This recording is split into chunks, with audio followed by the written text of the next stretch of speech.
இந்த வீடியோக்குள்ள போறதுக்கு முன்னாடி நம்ம சேனலை சப்ஸ்கிரைப் பண்ணாதவங்க சப்ஸ்கிரைப் பண்ணிடுங்க, பக்கத்துல இருக்க பெல் பட்டனையும் கிளிக் பண்ணிக்கோங்க.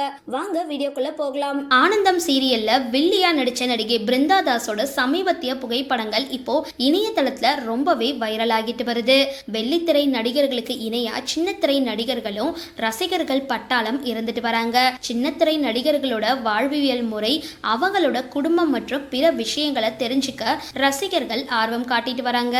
அதன் காரணமா நடிகர் நடிகைகளை சமூக வலைதளங்கள்ல பின்தொடர்பவர்களோட எண்ணிக்கை அதிகமாகிட்டே வருது. ஆனா சில நடிகர்கள் ஒரு சில சீரியல்கள் இல்லைன்னா படங்கள்ல நடிச்ச அப்புறம் திரைத்துறையில இருந்து காணாம போயிடுவாங்க. அவங்க என்ன ஆனாங்க, தற்பொழுது என்ன செஞ்சுக்கிட்டு இருக்காங்க அப்படின்ற எந்த ஒரு விவரமும் ரசிகர்களுக்கு தெரியறது கிடையாது. ஆனா சில நடிகர்கள் நீண்ட இடைவெளிக்கு அப்புறம் திரும்பவும் கம்பேக் கொடுக்கறாங்க. சிலர் சமூக வலைதளங்கள்ல தற்பொழுது புகைப்படங்கள் மட்டும் வெளியிட்டு வராங்க.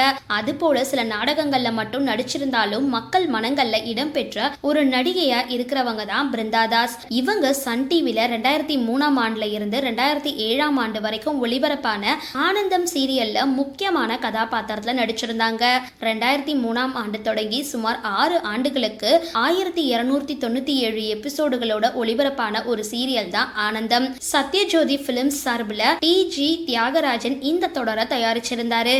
நித்யானந்தம், செய்யாறு ரவி, விடுதலை ஆகியோர் இந்த தொடரை இயக்கியிருந்தாங்க. ஒரு குடும்ப கதையை மையமா வச்சு இந்த நாடகம் எடுக்கப்பட்டிருந்தது. குடும்பத்துல நடக்கிற சிக்கல்கள், குடும்ப உறவுகள், பாச பிணைப்புகள், அன்றாட வாழ்க்கையில நடக்கிற நிகழ்வுகள் ஆகியவற்றை இந்த நாடகம் சித்தரிச்சிருந்தது.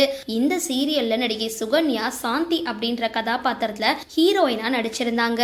அவங்களோட இணைஞ்சு டெல்லி குமார், கமலேஷ், பிருந்தா தாஸ், வச்சலா ராஜகோபால், சதீஷ்குமார் உள்ளிட்ட பலர் முக்கிய கதாபாத்திரத்துல நடிச்சிருந்தாங்க. 90கள்ல வளர்த்த பலருக்குமே இந்த தொடரை மறந்திருக்க முடியாது. இந்த நாடகத்துல பிருந்தா தாஸ் அபிராமி அப்படின்ற கதாபாத்திரத்தை நடிச்சிருந்தாங்க.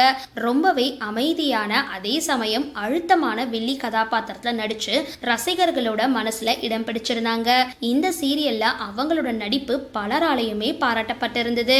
சின்னத்திரை மட்டும் இல்லாம ஒரு சில படங்கள்லயும் பிருந்தா தாஸ் நடிச்சிருந்தாங்க. ஆனந்தம் சீரியலுக்கு முன்பும் பின்பும் இவங்க கல்யாணம், ரேகா IPS ஆகிய தொடர்கள்ல நடிச்சிருந்தாங்க. நடிப்பை தாண்டி ஹாய்டா அப்படின்ற படம் மூலமா இயக்குனரா அறிமுகமானாங்க. தமிழ் சினிமால பெண் இயக்குனர்கள் வரிசையில இணைஞ்ச இவங்க அதுக்கப்புறம் எந்த ஒரு பெரிய படங்கள்லயும் இயக்கல.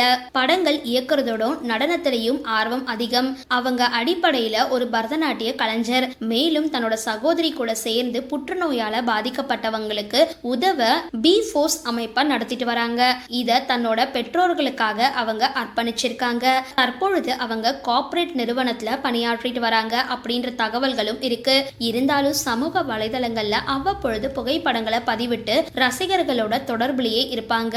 இவங்களோட மகன் கிஷான் தாஸ் பிரபலமான நடிகர். வளர்ந்துட்டு வர இளம் நடிகர்கள்ல ஒருத்தரா இருக்கிற கிஷன் தாஸ் முதல் நீ முடிவும் நீ போன்ற திரைப்படங்கள்ல நடிச்சிருக்காரு. மேலும் யூடியூபராகவும் சமூக வலைதளங்கள்ல இன்ஃபுளுசராகவும் கிஷான் தாஸ் இருந்துட்டு வராரு. தமிழ் சின்னத்திரையில தன்னோட தனித்துவமான நடிப்பால பல ரசிகர்களை கவர்ந்த பிருந்தா தாஸ நீண்ட நாட்களுக்கு பிறகு சந்திச்சதுல மகிழ்ச்சி அப்படின்னு ரசிகர்கள் பலருமே கருத்துக்களை பதிவிட்டுட்டு வராங்க. சரி, இந்த வீடியோ பத்தின உங்களோட கருத்துக்களை கீழே கமெண்ட் பாக்ஸ்ல போஸ்ட் பண்ணுங்க. வீடியோ பிடிச்சிருந்தா லைக் பண்ணுங்க, ஷேர் பண்ணுங்க, மறக்காம டிபி காபி சேனலை சப்ஸ்கிரைப் பண்ணுங்க.